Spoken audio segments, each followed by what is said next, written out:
म हरेक दिन जतिसुकै व्यस्त भए पनि म प्रभुलाई यसरी प्रार्थना गर्छु। प्रिय प्रभु, म आजको दिन पूर्ण रूपमा तपाईको हातमा सुम्पन्छु। कृपया मेरो समय, मेरा योजनाहरू र मैले चाल्ने हरेक पैलालाई मार्गदर्शन गर्नुहोस्। म चिन्ता गर्ने ठाउँहरूमा मलाई आराम दिनुहोस्, मलाई अभाव भएका ठाउँहरूमा मलाई पूर्णता दिनुहोस्। प्रभु, जब मेरो हृदय असहज, डराएको वा थकित छ, मलाई सम्झाउनुहोस्।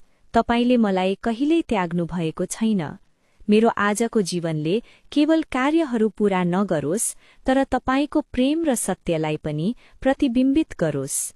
प्रभु, यो दिन तपाईको हो, म पनि तपाईको हुँ। येशूको नाउँमा, आमेन। यदि तपाई आज प्रभुलाई सुम्पन इच्छुक हुनुहुन्छ भने कमेन्टमा आमेन लेख्न नहिचकिचाउनुहोस्। कृपया यो जसलाई यो शान्ति चाहिन्छ उनीहरूसँग पनि साझा गर्नुहोस्।